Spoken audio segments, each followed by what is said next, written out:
BRS party Suryapet rural మండల నాయకుడు, ఎల్కారం గ్రామ మాజీ సర్పంచ్ మౌనిక భర్త చింతలపాటి మధును కాంగ్రెస్ గుండాలు అతి కిరాతకంగా హత్య చేయడం జరిగింది.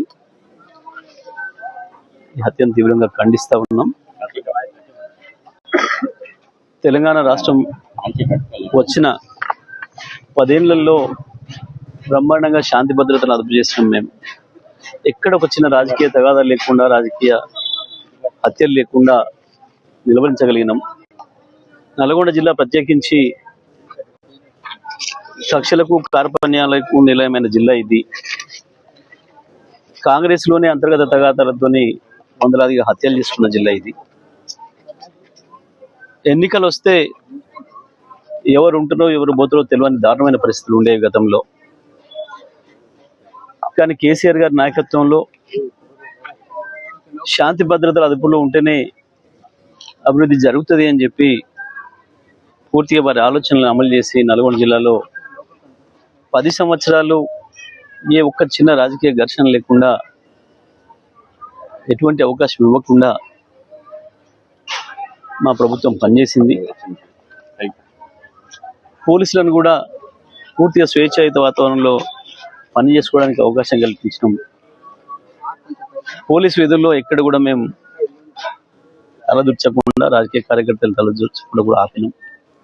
కానీ దురదృష్టవశాత్తు కాంగ్రెస్ ప్రభుత్వం వచ్చిన 2.5 సంవత్సరాల కాలంలో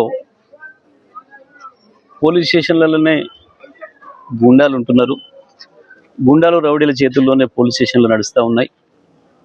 ప్రత్యేకించి సూర్యాపేట జిల్లాలో గత 2.5 సంవత్సరాల కాలంలో చాలా దుర్మార్గమైన పరిస్థితులు నెలకొన్నాయి.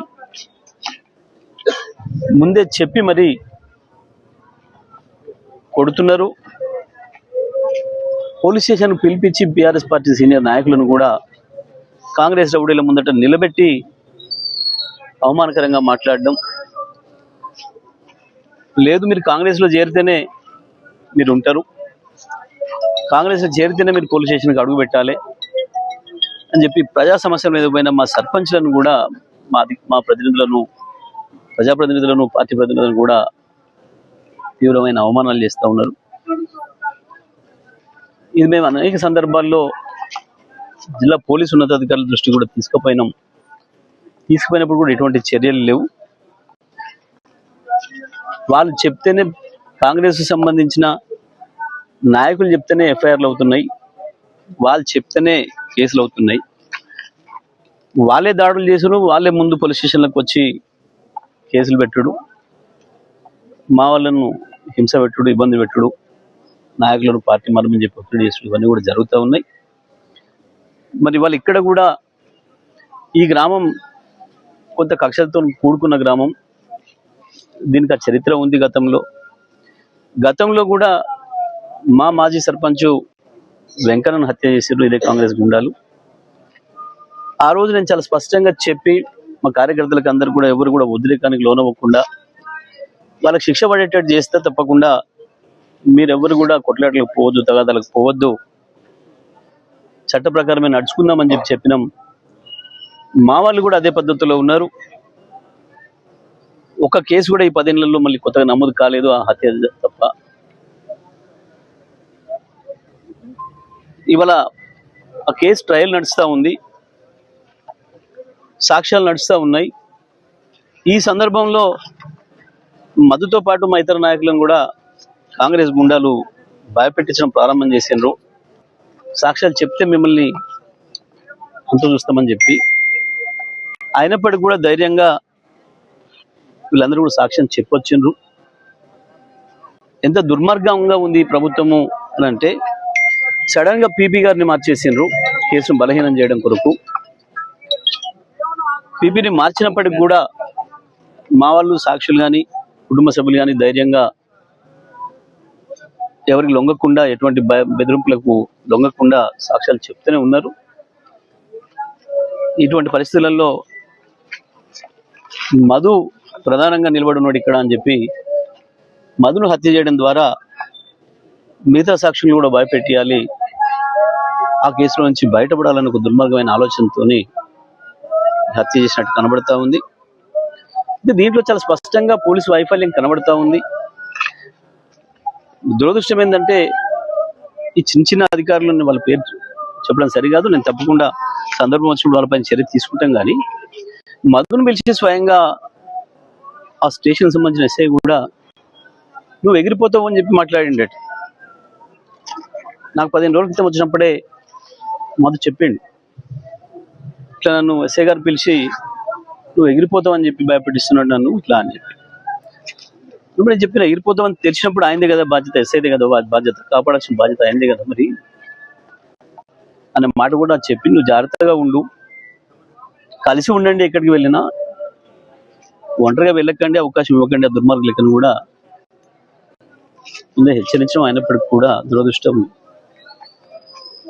మధును ఏదో పంచాయతీ ఉంది మాట్లాడాలి రమ్మని చెప్పి నమ్మించి తీసుకుపోయి కిరాతకంగా హత్య చేసింది.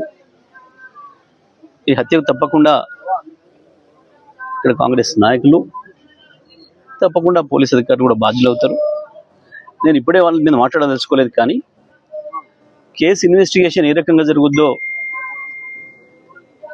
వీళ్ళు ఏం చెప్తారో, రేపు రిమాండ్ రిపోర్ట్లలో ఏం చూపిస్తారో, ఎట్లా రిమాండ్ చేస్తారో అన్ని కూడా పరిశీలిస్తా ఉన్నా నేను.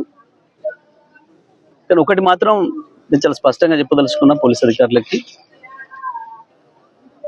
ఇటువంటి క్రిమినల్ కేసులు 10 ఏళ్ల తర్వాతనైనా మళ్ళీ రీఓపెన్ చేసి బాధ్యులైన అందరి మీద కూడా కేసులు పెట్టి జైలులో పంపిన సందర్భాలు ఉన్నాయి. పోలీసు అధికారుల మీద కూడా పక్కన కూడా చూస్తూ ఉన్నాం. ఐజీ డీజీ స్థాయి అధికారులను కూడా పాత కేసులలో తప్పుడుగా ప్రవర్తిస్తే, చట్టానికి విరుద్ధంగా ప్రవర్తిస్తే, విచారణలో ఏమైనా నిందితులకు అనుకూలంగా ప్రవర్తిస్తే వాళ్ళపైన కూడా కేసులు పెట్టి జైలులో పంపిన సందర్భాన్ని చూసినాం. అది దృష్టిలో పెట్టుకొని విచారణ చేస్తారని భావిస్తున్నాను నేను. ఇప్పటికైనా పోలీసు అధికారులు ఇక్కడ ఎక్కడ చిన్న అవకాశం ఇవ్వకుండా, ఎటువంటి అనుమానాలకు తావివ్వకుండా, నిజమైన నిందితులు ఎవరో వాళ్ళని పట్టుకొని వాళ్ళకి శిక్ష పడే పద్ధతుల్లో విచారణ కొనసాగాలని చెప్పి నేను కోరుకుంటున్నా. కానీ ఎప్పటికప్పుడు నేను మాత్రం నిమిషం ఈ కేసును చూస్తూనే ఉంటా. ఎక్కడ ఏ అధికారి తప్పు చేసినా మాకు అర్థమవుతుంది స్పష్టంగా. ఆ అధికారి మాత్రం తర్వాత తప్పించుకోలేడనే విషయాన్ని కూడా వాళ్ళు గుర్తుపెట్టుకుంటే మంచిది. పనిచేసేటప్పుడు నిందితులను రక్షించడానికి వెళ్ళి వీళ్ళు జైల్లో పడే పరిస్థితి మాత్రం తెచ్చుకోవద్దు. కొంతమంది అధికారులు బాగా అవినీతికి అలవాటు పడి వాళ్ళ అవినీతికి ప్రభుత్వం మద్దతు కావాలి, ప్రభుత్వం మద్దతు, పెద్దల మద్దతు కావాలని చెప్పి వాళ్ళ దర్బార్లలోకి వెళ్ళి చాలా హీనంగా ప్రవర్తిస్తూ ఉన్నారు. మరి అటువంటి అధికారుల విషయంలో జిల్లా ఉన్నతాధికారులు కూడా స్పందించే స్థితిలో కనబడతలేదు. ఈ కేసు విషయంలో విచారణలో ఎక్కడ తప్పు జరిగినా వాళ్ళందరూ కూడా బాధ్యులు అవుతారు. రేపు తప్పకుండా అందరూ కూడా శిక్షకు గురవుతారు. నేను మా బీఆర్ఎస్ శ్రేణులకు కూడా విజ్ఞప్తి చేస్తా ఉన్నా, ఎవరు కూడా ఆవేశానికి లోనయ్యే పని లేదు. తప్పకుండా చట్ట ప్రకారమే వాళ్ళకి శిక్షలు పడే పద్ధతుల్లో చర్యలు తీసుకుందాం. ఆ కుటుంబాన్ని కూడా మన కుటుంబంగా మనం కాపాడుకుందాం. ఆయనకి 2 ఆడపిల్లలు ఉన్నారు. తప్పకుండా ఆ పిల్లల చదువుల బాధ్యత కానీ, కుటుంబ పోషణ బాధ్యత కానీ తప్పకుండా బీఆర్ఎస్ పార్టీగా మేమే తీసుకుంటాం. గతంలో హత్య చేయబడ్డ మా నాయకుడు ఇంకా కుటుంబాన్ని ఎట్లయితే మేము అనుకున్నామో అదే పద్ధతుల్లో ఈ కుటుంబాన్ని కూడా మన కుటుంబంగానే భావిస్తాం. ఈ సందర్భంగా మధు కుటుంబానికి తీవ్రమైన విచారాన్ని వ్యక్తం చేస్తూ మధు మృతికి సంతాపాన్ని వ్యక్తం చేస్తా ఉన్నా. మా శ్రేణులందరికీ మాత్రం సమయంగా ఉండవాలని చెప్పి